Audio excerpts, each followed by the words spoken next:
How's it going? After my last video on the spine race just last week, a few people have contacted me to ask if I can just provide a little more insight into my experience, how I felt it went, anything I would maybe change in hindsight. So I thought I might just take myself out for a wee walk and maybe just go into things in a little bit more detail.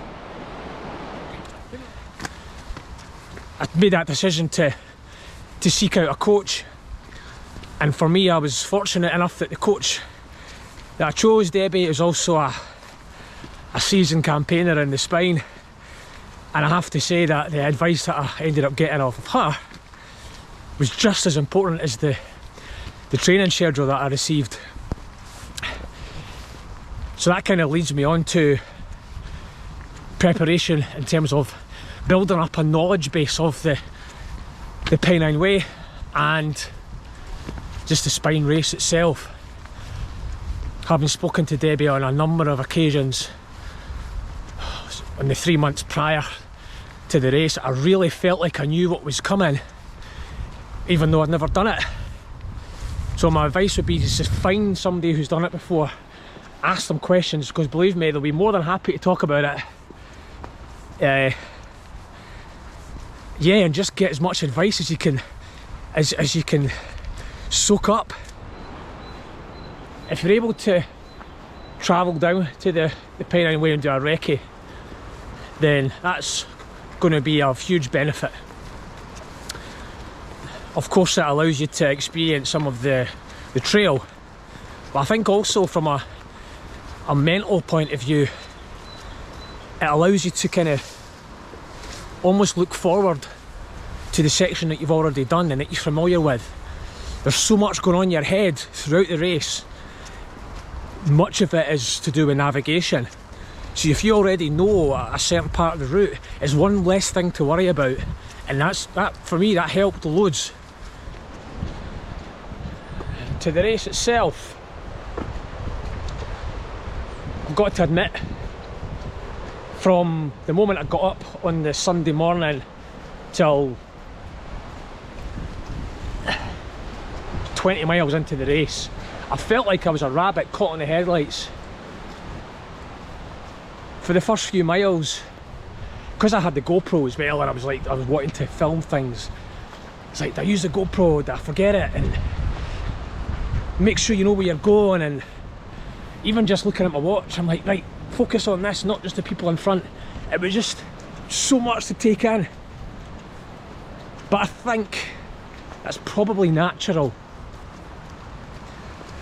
and you really need just to be in amongst it, get yourself used to the race, and then just allow a few hours just to relax and settle into it. And it did happen. Excuse me.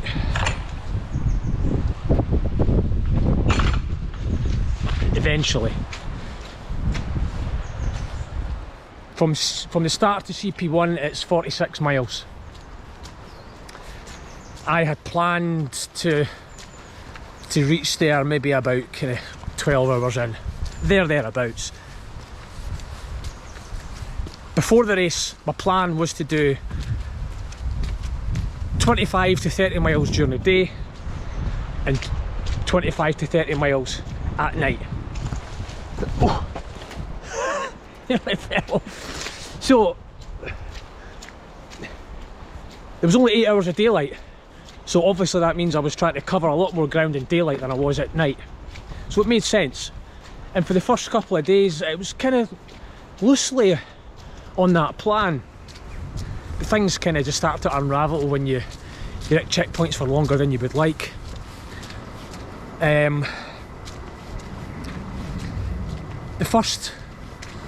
The first few miles up to checkpoint 1 was not a problem. It was fine. I was happy. It was tiring, but it always is at the start of races. Again, you're not relaxed enough.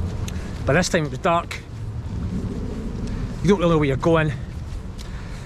So you reach the village, and you kind of don't believe what it says on your watch. You reach the village, you think, oh, checkpoint's here. And then it's down the street. You're going away from the trail, and you're like, oh, I'm tired, I don't want to go away from the trail. You go along and then down and down and down and down, you keep going down and eventually you reach it. So I got there at whatever time it was, 13 hours in.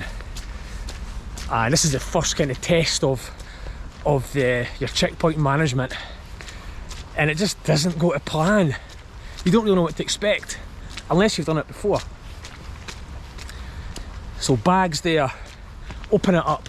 It's just filled with stuff. Like, what do I need? Some people are going for a sleep at checkpoint 1, but I wasn't going to do that. It was too early. I'd only planned on being at CP1 for an hour. Ended up being 2 hours. Not because I wanted to stay for that long, it just took ages to do anything. So one thing I would say is, if you've not done a spine race before, if you think you're only going to spend, say, 2 hours at checkpoint, add an hour on. I had initially planned to spend, I think, a total of 13 hours at checkpoints. Turned out to be over 22 hours. So that's just how things change over the course of a race. You might plan one thing, but it turns out to be so much different. So, having left checkpoint 1, not in the greatest of moods, maybe I was getting a little bit tired,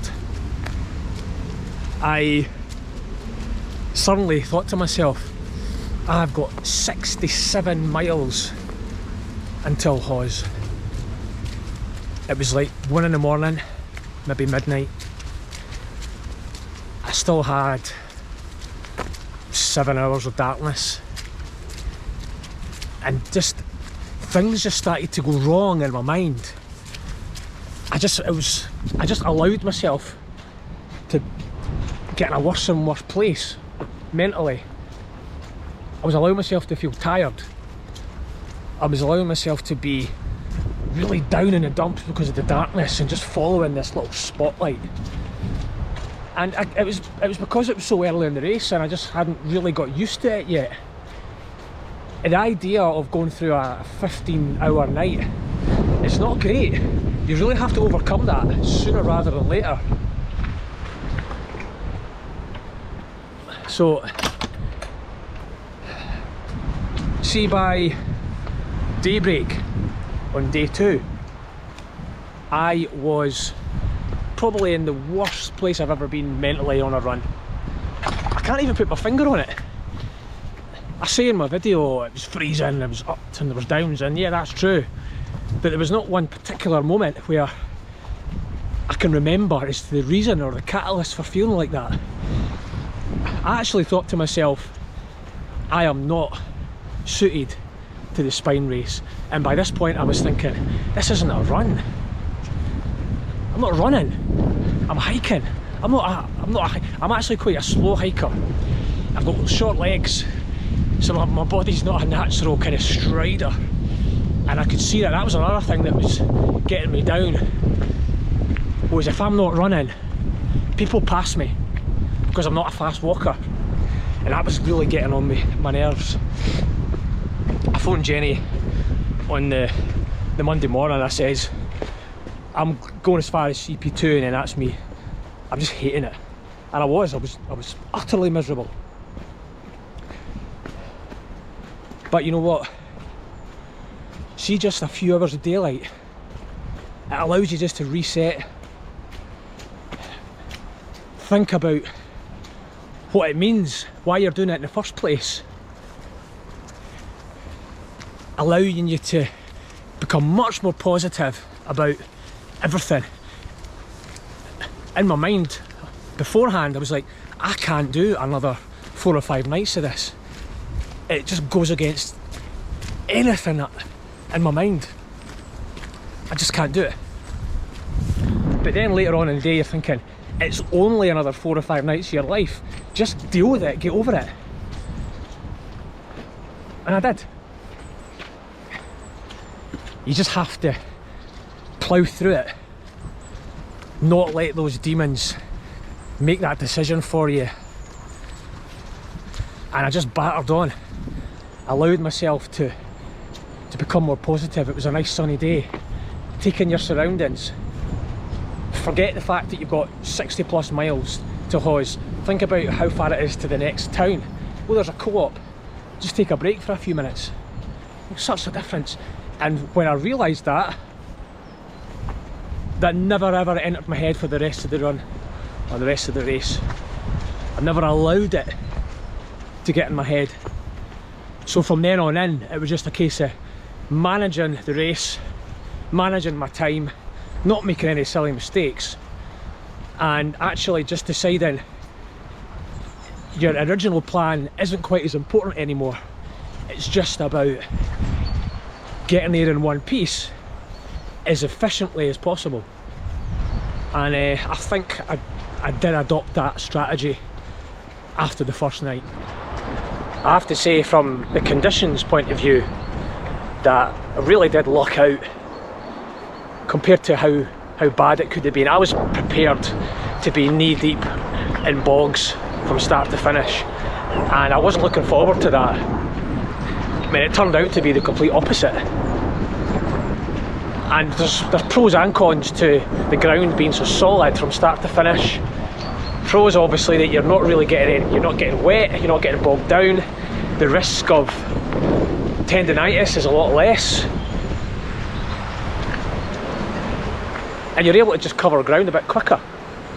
The cons to that is that the ground is so solid, and it could have an impact on your feet, whether it's just soreness, whether it's blisters, whether it's going over on your ankle. So there's pros and cons to both. But I do think if I was going to choose between one or the other, I'd certainly go for the option that I had there. In hindsight anyway, I might not think that actually running the race, but I'd much rather have that than be knee deep in bogs. As for how I managed the race physically, and I include sleep and sleep deprivation in that as well, that's one thing which you're never really sure how you're going to be. You have to micromanage situations constantly, whether that's because you weren't planning on stopping somewhere for long originally, you're more tired at this point than you thought you were going to be. Right, I'm going to stop that video just there. This is a few days after I shot that video. Strangely, things have started coming back to me. I'm getting flashbacks. So I'm going to talk about sleep deprivation again, now that it's more clear in my mind. Before the race, I knew that sleep deprivation would be a factor. I didn't properly take it seriously. I didn't really think it would be a big problem. Having done multi-day races in the past, I've managed that situation, but those have been in the summer. This is in the winter. It's 15 hours of darkness every day. That takes its toll. That makes lack of sleep such a big issue. It could actually be a difference between finishing the race and not actually making it to Edale if you don't take sleeping seriously. Just thinking beforehand that you'll get an hour here, an hour there, maybe just bed down on the trail if you feel the need to. That's all fine and well in your mind, but in reality it's not as simple as that. So my advice would be, think about the sleep aspect of the spine, because it's a significant factor. It's fine for the guys who are maybe at the top end of the race, who will finish it in, say, 3 days. You could arguably just bash through the sleep deprivation because you know you're going to finish relatively quickly. But guys like myself, where you're taking 5, 6, 7 days, the sleep aspect is very, very important, and you have to factor it into your race plans. You need a couple of hours here and there, minimum. Otherwise, like I said, that could be the difference between even just finishing the race well and finishing it well down the pack, depending on your plans. So I think it might be useful for me to just, from start to finish, explain where sleep deprivation properly kicked in and where I managed to get some sleep. It might help with your own race plans. It's 46 miles from the start to checkpoint 1 at Hebden. Some people sleep there, I chose not to. The problem with that is when you leave Hebden, it's another 67 miles. Sorry, it was a couple of ducks. It's another 67 miles until Hawes. So it's 108 miles into the race, 36 hours plus before you can actually consider sleeping. It's a long way, it's a long time. I first started to feel the effects on the Cam Road just leading into Hawes, maybe about 8 miles before Hawes. So that's a good 30 hours plus into the race, more than that. And that's when it really kicked in to me about just how serious it can be. It was the dead of night. My eyes just felt so heavy, and the problem is, you have to keep going. It's too cold to stop. And it just felt horrible. Being deprived of sleep is torture. It genuinely is torture. Yeah, but you have to just keep going, and it's just a horrible, horrible feeling. I knew that it was only a few miles to Hawes, so I kind of just managed it. But you have to change, you have to adjust something as you're on the go, because if you just keep going, you'll feel worse and worse. So I felt, right, get some food out the bag, eat something, just adjust your mind to focus on something different. And it does make a little bit of a difference, even just for a short while. When I got to Hawes, that's when I thought, right, need to get some sleep. I'd planned for maybe an hour and a half, 2 hours. Maybe I got about that. It's hard to say. It's not the most deep sleep you'll ever get, not by any stretch. So I leave Hawes after 108 miles with an hour and a half sleep since the start. So the next option is at checkpoint 3, which is Langdon Beck. That's the next night. It's another 24 hours in. So it keeps doubling up on itself. The lack of sleep that you're getting. The longer you go into the race, the more tired you become, and you do start to feel those effects. One thing I would say though is, I personally didn't feel the effects of sleep deprivation during the day. When it was daylight, I felt okay. It was only when it got properly dark that I would start to feel it the most. So the next battle I had was in between Middleton and Langdon Beck. That relatively straightforward stretch, I just found it so hard, because again my body was telling me to go to sleep, and I couldn't do it. I had to wait till I got to checkpoint 3 at the youth hostel at Langdon. It was quite busy actually. It wasn't conducive to sleep at all. Too many things just got in the way. And because of that, only a couple of hours after leaving checkpoint 3 on the hike up to the hike up Nick, that was horrendous. The snow was deep. It was as cold as I could imagine. It was just as cold as I remember being at the top of Mont Blanc. And I was genuinely considering going to sleep at the side of the trail. It was like, you hear these stories about people summiting Everest and then just falling down because they can't go any further, not even thinking about how cold it is. I'm not saying it was as extreme as that, but when you're in the moment, it's horrible. Fought it off again just by eating something, taking my mind off tiredness, and again it was daylight soon after. I did actually try and put my head on the table at the mini checkpoint in Dufton. You're only allowed half an hour there, so resting your eyes for 2 minutes, okay, might have helped slightly, but not a lot. So then through the day, I mentioned in my video how fatigued I was and how heavy my eyes were on the climb up to Crossfell. So that was a point in the daylight where I felt I needed sleep. Got past Greg's hut, and this is where the idea of hallucinating, being separated from your body, really kicked in. I've never felt anything like this before. I haven't left Greg's hut. It's a good few miles to Alston. I felt really worried for myself. I actually thought I'd been drugged. I felt like I'd been drugged because my brain was so detached from my body. I was looking down at my feet. I had no control over my steps. I could have just walked into anything and my brain wouldn't have told me to stop. It was really disconcerting, and I didn't really know how to deal with it other than get to Alston as quickly as possible with a minimum of fuss. I needed to get to Alston and get a proper sleep. I'd only had 3 hours. By this time it was Wednesday night. You start on Sunday morning. I had to get at least 5 hours rest, which was not what I'd planned.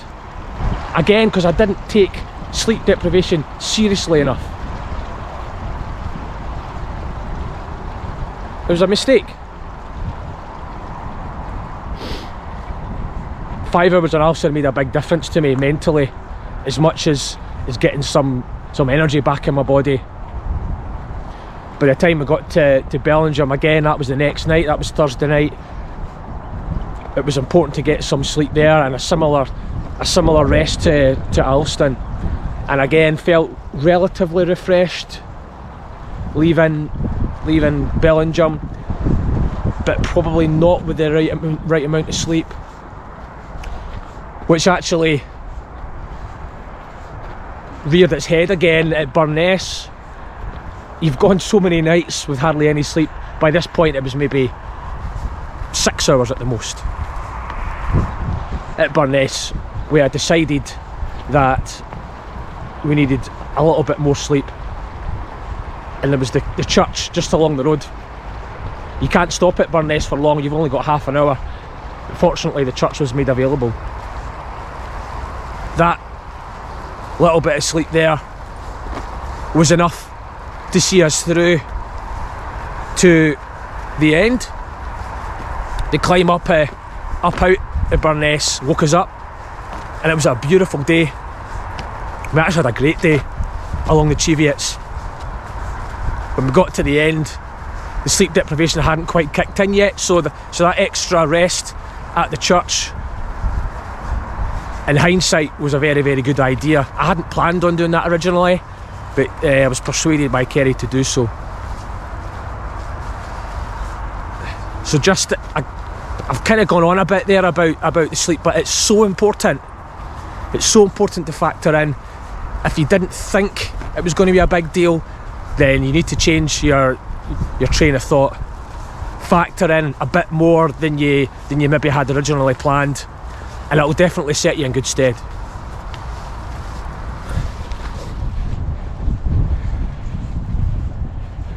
I've had a couple of weeks now to reflect on the whole experience and let it sink in.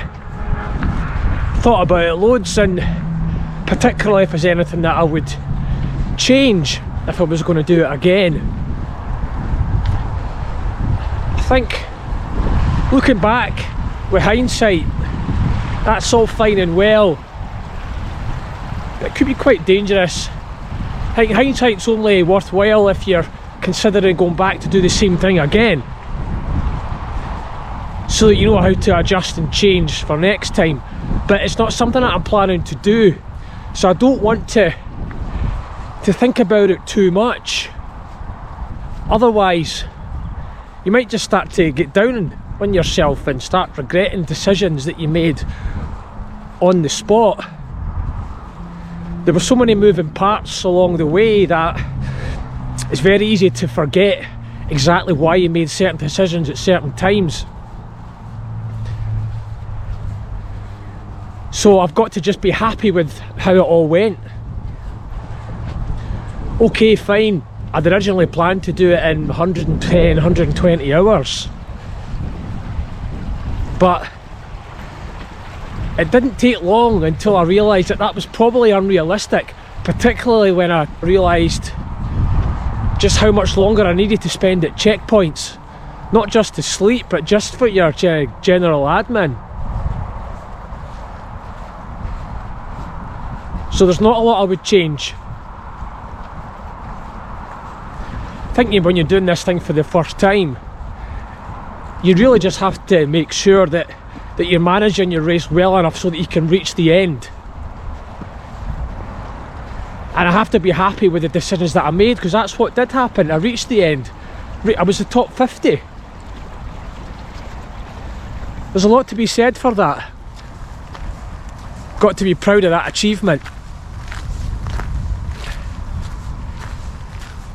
And I wasn't in the worst shape imaginable when I did reach the finish. And again, that's testament to my fitness and the way in which I micromanaged situations along the way. So on the back of that, what would my advice be for anyone attempting to take on the spine? Get as many miles under your belt as possible.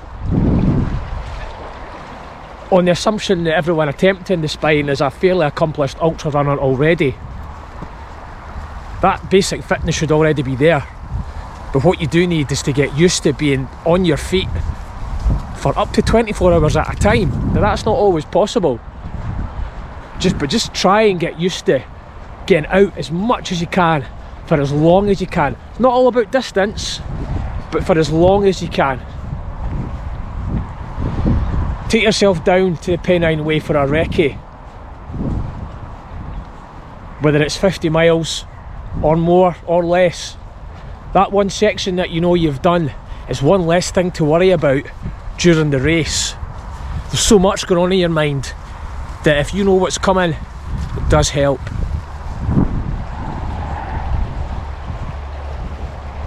I've already talked about sleep deprivation. Don't be overwhelmed or overcome by the pending darkness. Don't allow it to take over you so negatively that it makes you want to quit the race. The first night will be the hardest. Just get through the first night and you'll know what to expect. You might end up teaming up with someone, which will help as well. If you find yourself in that negative space, you know you've only got that one night to deal with first of all, and once it reaches morning, you know you can manage a single night. Therefore, you'll be able to manage a second, third, fourth, fifth night. Don't allow the demons to take over. It's a huge undertaking, it is really tough. Of course you have to be physically fit, but you really have to prepare yourself mentally for what's to come. Do all the research that's necessary to help you. So I've rambled on for ages. I hope it has been of some help. I'm more than happy to give any advice or just more information on how it went for me at any time. But if you are signed up for a future race, whether it be a summer or winter, I wish you the very, very best of luck, and rest assured I will be dot watching from start to finish.